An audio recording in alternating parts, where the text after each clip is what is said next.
तो गोली मारकर हत्या करने का मामला सामने आया, क्या कुछ? जी। कल रात 16 और 17 मई की जो इंटरवेनिंग रात थी उसमें पल्ला पुलिस स्टेशन के अंदर जैतपुर इस्माइलपुर रोड के ऊपर एक शराब का ठेका है। उस पर एक युवक की जिसका नाम सूरज है उसकी कुछ हमलावरों के द्वारा जो है गोली मार करके हत्या कर दी गई थी। उसी संदर्भ में FIR नंबर 332 पल्ला पुलिस स्टेशन के अंदर 190, 191, 103 BNS के तहत जो है वो दर्ज किया गया है। और जिस मुकदमे में जो परिजन हैं उनके द्वारा 7 लोगों के ऊपर जो है आरोप लगाया गया है। और उन्हीं 7 में से जो 2 मुख्य आरोपी थे, जिसमें से एक का नाम रोहन है और दूसरे का नाम आकाश, जिनके द्वारा इस हत्या के मामले के अंदर अपने जो इलीगल पिस्टल उनके पास थे जिससे इस हत्या को अंजाम दिया गया, उन दोनों आरोपियों को गिरफ्तार कर लिया गया है क्राइम ब्रांच बॉर्डर की टीम के द्वारा, जिसका प्रतिनिधित्व जो है वो PSI जिले कर रहे थे।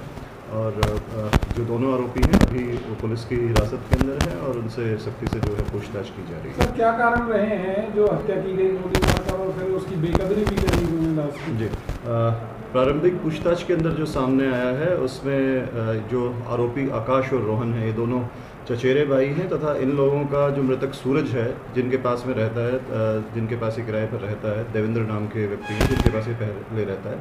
आरोपियों का और देवेंद्र का वर्ष 2017 के अंदर पहले एक लड़ाई झगड़ा आपस में हुआ था, जिस संदर्भ में मुकदमा भी एक पल्ला पुलिस स्टेशन के अंदर दर्ज हुआ था।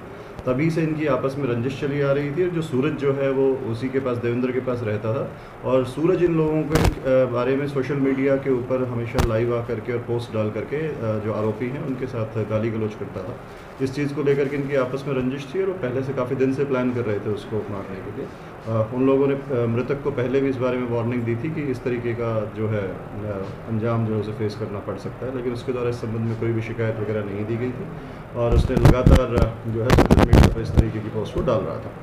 तो कल रात को जब उन्हें मौका मिला और उन्हें जब वो पता लगा कि वो यहाँ पे मौजूद है, तो उन्होंने जिस हिसाब से पहले प्लान किया हुआ था वो अपनी स्कूटी पर वहाँ पे आए, स्कूटी को थोड़ा दौड़ पार्क किया और आकर के अपनी जो पिस्टल उनके पास इलिसिट था उससे उसके ऊपर लगातार गोलियां चलाई, जिसमें उसकी जो है हत्या जो है उसको अंजाम दिया, उसकी मृत्यु हुई। ये रात को 12 बजे वहाँ कैसे पहुँचा और इन लोगों ने क्या पहले देखी की थी? जी, जैसा मैंने बताया वो वहीं के उसी मोहल्ले के नज़दीक ही रहने वाले हैं। उन्हें पिछले काफ़ी दिन से उसकी जो मूवमेंट थी वो देख रहे थे और उन्होंने उस जगह पर उसको लगातार जो है 2-3 बार देखा था।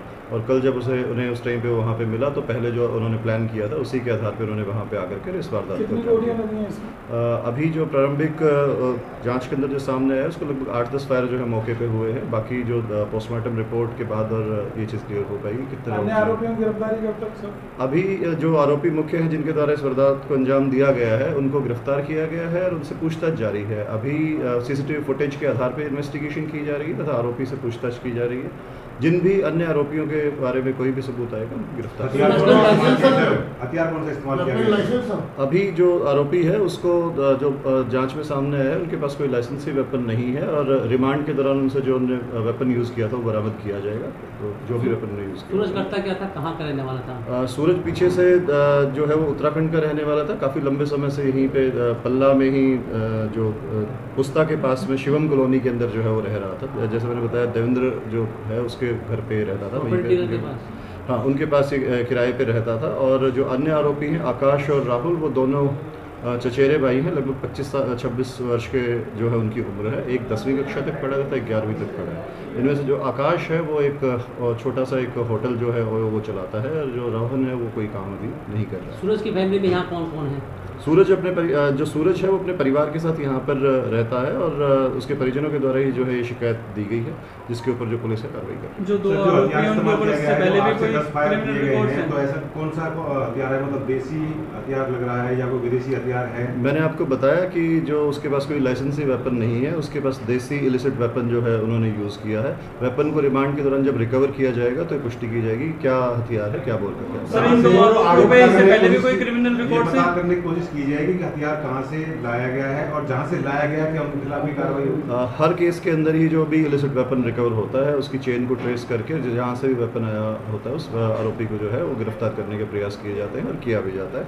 इस केस में भी जो वेपन जहाँ जहाँ से भी आया उस चेन को पूरा इन्वेस्टिगेट किया जाएगा। आरोपियों को जहाँ से वेपन आया उन्हें गिरफ्तार सर, जो आरोपी हैं ये सिर्फ 2 ही है या और भी इसमें, क्योंकि आपकी जांच चल रही है, पूछताछ की होगी, तो क्या 2 ही आरोपी है? जैसा मैंने आपको बताया, परिजनों के द्वारा 7 व्यक्तियों को, इसके अंदर 7 लोगों के ऊपर आरोप हैं, जिनमें से 2 को गिरफ्तार किया गया है। अभी प्रारंभिक पूछताछ जो है उसके अंदर जो वेपन से जो फायर किए गए हैं वो दोनों आरोपी आकाश और रोहन के द्वारा ही किए गए हैं।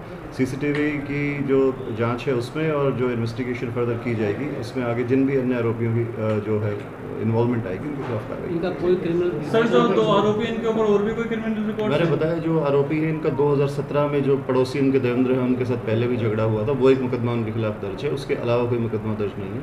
लेकिन जो मृतक है इसके खिलाफ 3 मुकदमे जो हैं वो क्रिमिनल रिकॉर्ड जो है उनका अभी तक मिला है। और आरोपियों का भी जो कोई अन्य अगर रिकॉर्ड होगा तो वो अभी जो है फाइल करेंगे। Thank you sir, thank you.